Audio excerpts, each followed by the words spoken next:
Assalamualaikum warahmatullahi wabarakatuh. Saya Nurul Setiawati, NIM T 2019-1092. Di sini saya akan melanjutkan penjelasan sebelumnya tentang bimbingan dan konseling bab 2, dan di sini saya akan membahas tentang bab 3. Dalam bab 3 itu ada materi tentang konsep dasar evaluasi program bimbingan dan konseling. Yang pertama yaitu tentang pengertian dari evaluasi program. Banyak sekali ilmuwan yang berpendapat tentang evaluasi program di dalam buku yang sudah saya baca itu.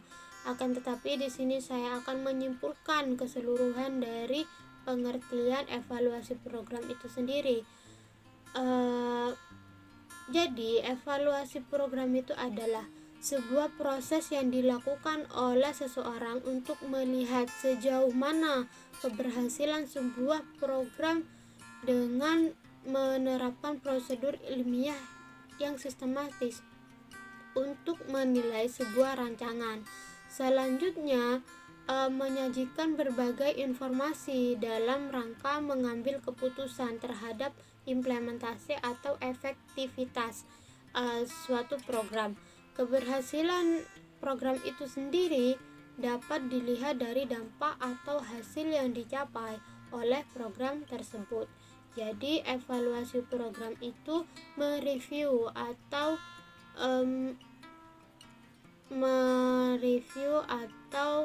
melihat sejauh mana sebuah program itu berjalan dengan baik sesuai dengan prosedur ilmiah dan sistematis. Tujuannya untuk mengetahui dampak atau keberhasilan yang dicapai oleh sebuah program itu.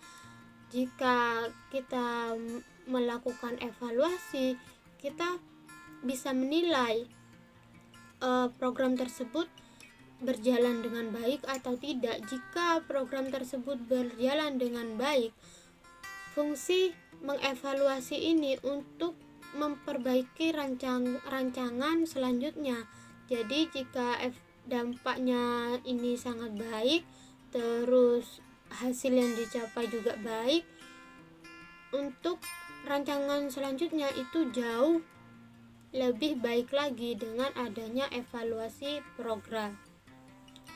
Selanjutnya, model-model evaluasi pendidikan.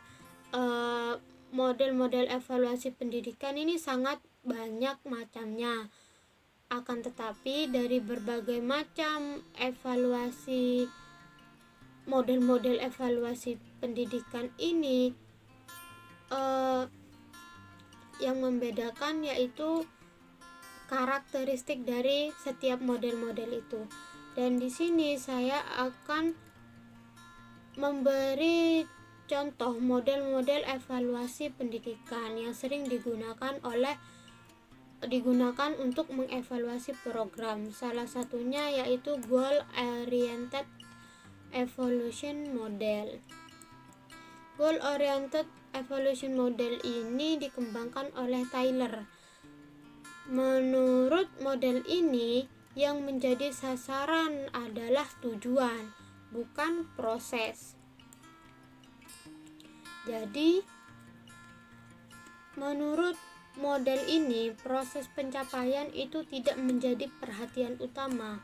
Jadi, yang menjadi perhatian utama itu adalah tujuan program yang telah ditetapkan sebelumnya.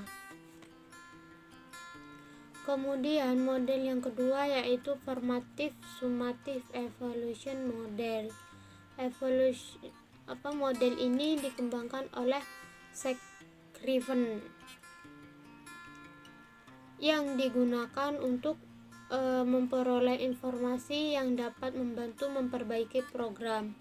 Evaluasi ini dilakukan ketika program masih berjalan atau ketika program masih dekat dengan permulaan program. Tujuan evaluasi formatif tersebut adalah untuk mengetahui sejauh mana program yang dirancang dapat berlangsung dengan baik, sekaligus juga mengidentifikasi hambatan-hambatan yang terjadi dalam suatu program.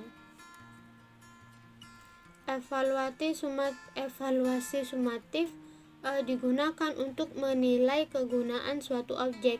Evaluasi ini dilaksanakan setelah program berakhir. Tujuan dari evaluasi ini adalah untuk mengukur ketercapaian program. Data yang diperoleh dari evaluasi sumatif sangat berguna bagi mengambil keputusan untuk menentukan kebijakan-kebijakan selanjutnya. Selanjutnya yaitu komponen evaluasi penyelenggara bimbingan dan konseling. Terdapat dua komponen utama penyelenggara bimbingan dan konseling komprehensif yang perlu dievaluasi oleh konselor, yaitu satu, komponen evaluasi program, yang kedua komponen evaluasi personil. Komponen evaluasi proses. Dalam komponen evaluasi proses ini terdapat komponen evaluasi program dan komponen evaluasi personil.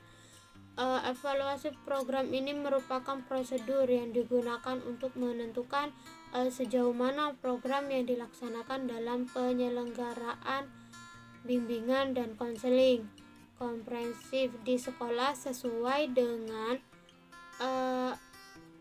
perencanaan yang telah dibuat dan berfungsi secara optimal ataupun sebaliknya. Sedangkan komponen evaluasi personil adalah kegiatan menilai efektivitas pekerjaan konselor sekolah dalam kerangka kerja penyelenggara bimbingan dan konseling komprehensif. Penilaian ini diberikan berkaitan dengan efektivitas konselor sekolah yang menggunakan standar atau dimensi-dimensi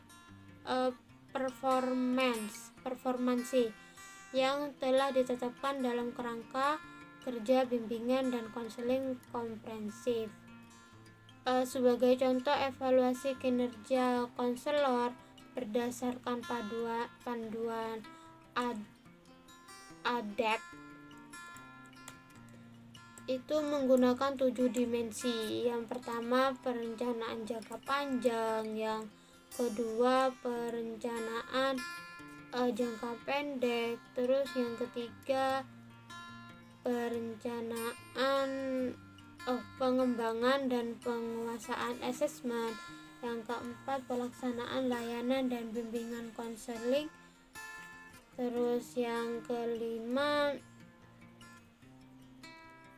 yaitu pelaksanaan layanan konsultasi, yang keenam melakukan koordinasi berkenaan dengan layanan bimbingan konseling, yang ketujuh memenuhi tanggung jawab profesi.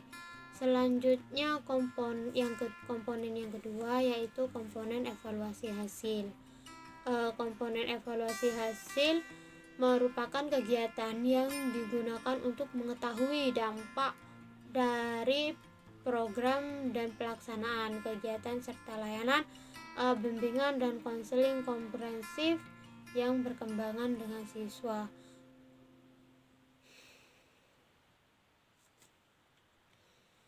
Dalam merancang perencanaan evaluasi hasil dapat digunakan beberapa jenis data. Data yang pertama yaitu data proses, data yang kedua yaitu data persepsi, data yang ketiga yaitu data outcome atau data hasil. Selanjutnya yaitu langkah-langkah pelaksanaan evaluasi penyelenggara bimbingan dan konseling. Asosiasi Bimbingan dan Konseling mendeskripsikan bahwa langkah-langkah pelaksanaan evaluasi penyelenggara bimbingan konseling di sekolah itu sebagai berikut. Yang pertama yaitu merumuskan masalah atau instrumentasi. Kemudian yang kedua mengembangkan atau menyusun instrumen pengumpul data. Yang ketiga yaitu mengumpulkan dan menganalisis data. Yang keempat melakukan tindak lanjut atau follow up. Yang kelima sampai 4 ternyata. melakukan tindak lanjut atau follow up berdasarkan temuan yang diperoleh, maka dilakukan kegiatan tindak lanjut. Kegiatan pada langkah ini meliputi: 1. Memperbaiki hal-hal yang dipandang lemah. Yang kedua, mengembangkan proses dengan cara mengubah atau menambah beberapa hal yang dipandang dapat meningkatkan kualitas atau efektivitas program.